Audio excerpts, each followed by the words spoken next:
Savez-vous pourquoi un triplé est-il appelé un coup du chapeau ou un hat-trick ?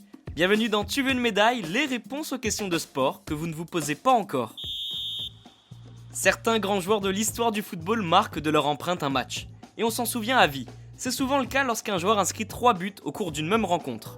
On appelle ça un triplé, un hat-trick ou un coup du chapeau. Et vous allez voir, toutes ces expressions ne veulent pas dire la même chose. Pour comprendre pourquoi, il faut revenir en 1858.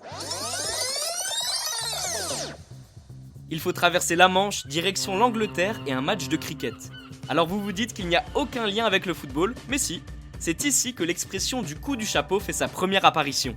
En anglais, on appelle ça un hat-trick. Esfield Harman Stephenson réalise le grand exploit d'éliminer 3 batteurs au cours d'un même match.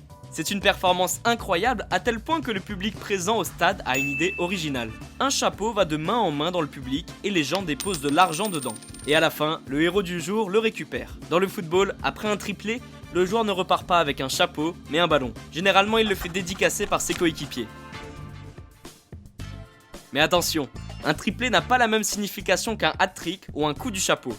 Si un joueur réussit à inscrire 3 buts de suite sans qu'une réalisation d'un adversaire ou d'un coéquipier s'intercale parmi ses buts, on parle là d'un hat-trick ou d'un coup du chapeau en français. Alors que si le sportif marque à 3 reprises dans le match, mais pas de suite, c'est un triplé. Ok. Bon, on est d'accord que réussir à planter 3 buts en un match, c'est un exploit incroyable. Mais il existe encore un niveau suprême, le Graal pour un buteur. Il faut réussir à marquer un but avec le pied droit, un avec le gauche et le dernier de la tête. Et là, on parle d'un coup du chapeau parfait. Et bien voilà, vous savez maintenant pourquoi un triplé est appelé un coup du chapeau ou un hat-trick.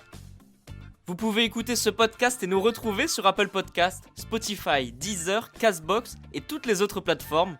N'hésitez pas à partager, noter ou laisser en commentaire une question. J'essaierai d'y répondre dans un prochain épisode. Je vous retrouve rapidement pour une prochaine question de sport dans Tu veux une médaille. À très vite.